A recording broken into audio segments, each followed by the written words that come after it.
একটা বছর আগেও আমরা ছিলাম দুজন, আজ আমরা তিনজন, আর আমাদের জীবনটা এখন আরও বেশি পরিপূর্ণ।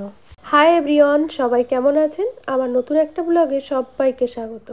আজকের ব্লগটা আমার জন্য একটু আলাদা, একটু ইমোশনাল, কারণ আজ ক্রিসমাস ডে, আর এটা ক্রিসের প্রথম ক্রিসমাস। ভাবতেই অবাক লাগে সময় কত দ্রুত চলে যায়। মনে হয় যেন সেদিনই হসপিটাল থেকে ওকে কোলে নিয়ে ফিরেছিলাম, আর আজ ওর প্রথম একটা উৎসব। এখন সময় সকাল 8টা। সো গুড মর্নিং সবাইকে। ঘুম থেকে উঠে বেবিকে ফিট করিয়ে মায়ের কাছে দিয়ে দিলাম। সকালটা শুরু করলাম জিরে ভেজানো মর্নিং ড্রিঙ্কস খেয়ে। আজ যেহেতু রিন্টুর অফিসে ছুটি, তাই ব্রেকফাস্ট বানিয়েছে ও। আজ মেনুতে ছিল চাউমিন। একসাথে বসে খাওয়া, গল্প করা, ছোট ছোট জিনিসগুলোই আসলে সবচেয়ে বড় সুখ দেয়। খাওয়া শেষে ক্রিসের সাথে অনেকক্ষণ খেললাম। মা তারপর ওকে স্নান করিয়ে খাইয়ে ঘুম পাড়িয়ে দিল। ততক্ষণে আমি দুপুরের রান্নাটা সেরে নিলাম। তারপর খাওয়া শেষ করে শুরু হলো আমাদের আজকের মেন প্ল্যান, ক্রিসমাস ফটোশ্যুট। আজকের জন্য ক্রিসের একটা কিউট স্যান্টা ড্রেস কিনেছিলাম।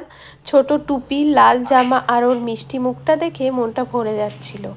ও আজ অনেকক্ষণ ধরেই ঘুমাচ্ছিল, তাই ঘুমের মধ্যেই ফটো তুলতে হলো। প্রথমে কিছু সিঙ্গেল ছবি, তারপরে আমাদের সবার সাথে কিছু কিছু ছবি নিয়েছি। ওর খেলনাগুলো দিয়ে সাজিয়ে একটু ব্যাকগ্রাউন্ডও বানিয়েছিলাম। সেই সময় মনে হচ্ছিল এই মুহূর্তগুলোই হয়তো একদিন সবচেয়ে বেশি মনে পড়বে। একটা বছর আগেও আমরা ছিলাম দুজন, আজ আমরা তিনজন। আমাদের ছোট্ট পৃথিবীটা এখন অনেক বেশি পরিপূর্ণ। ফটোশ্যুট শেষে কেক কাটিং করলাম। ক্রিসমাস কেক ছাড়াও আমরা চিজ কেক অর্ডার করেছিলাম। এটা খেতে খুবই টেস্টি ছিল, কিন্তু আসল আনন্দটা ছিল সবাই মিলে আনন্দ করে কেকটা কাটা। সন্ধ্যা নাগাদ আমরা রেডি হয়ে বেরোলাম ডিনার করতে। এই প্রথম ক্রিসকে নিয়ে বাইরে ডিনারে যাচ্ছি। এটা আমার মায়েরও প্রথম ব্যাঙ্গালোরে বাইরে খাওয়া হবে। মা ব্যাঙ্গালোরে আসার পর সেরকম কোথাও মাকে নিয়ে বেরোনো হয়নি, এটাই প্রথম। আজ আমরা 4জন মিলে গেছিলাম কাবাব প্লাজা। জায়গাটা খুবই সুন্দর, সাজানো আর কোজি ভাইব একদম পারফেক্ট ছিল। আজকে ডিনারের মেনু ছিল মিক্স ফ্রাইড রাইস, চিকেন কাবাব, গ্রিল চিকেন, রুমালি রুটি, আর শেষে ছিল জুস। সবচেয়ে মজার ব্যাপার, আমরা 4জনই পরেছিলাম রেড আর হোয়াইট ড্রেস। পুরো ফ্যামিলি লুকটা একদম ক্রিসমাস ভাইব দিচ্ছিল।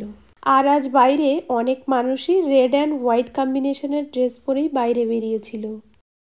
আজ খাওয়ার সময় ক্রিস খুবই শান্ত ছিল, মাঝে একটু জেগে উঠেছিল, কিন্তু তেমন কাঁদেনি। মনে হচ্ছিল ও বুঝে ফেলেছে আজকের দিনটা একটু আলাদা। ডিনার শেষে অটোতে বাড়ি ফিরতে ফিরতে জানলার বাইরে আলো ঝলমল করছিল। মা আমার এক পাশে, রিন্টু অন্য পাশে, কোলে ক্রিস। মনে হচ্ছিল এই তো জীবন, এর চেয়ে বড় সুখ কিছু হতে পারে না। এটা ছিল আমাদের ছোট্ট পরিবারের প্রথম ক্রিসমাস উৎসবের দিন, একটা স্মৃতি যা সারা জীবন মনে থাকবে। আরেকটা কথা বলতে চাই, আমার মা যদি এই সময় আমার সাথে না থাকতো, হয়তো সব কিছু একা করা আমার জন্য এতটা সহজ হতো না। মায়ের সাপোর্ট, ভালোবাসা ছাড়া এই সময়গুলো এভাবে উপভোগ করা কখনোই সম্ভব ছিল না। সব কিছু মিলে আজকের দিনটা আমার জন্য সত্যি খুব স্পেশাল। ব্লগটা এখানে শেষ করলাম। সবাই ভালো থাকবেন, সুস্থ থাকবেন। পরবর্তী নতুন একটা ব্লগে আবার দেখা হবে। টাটা।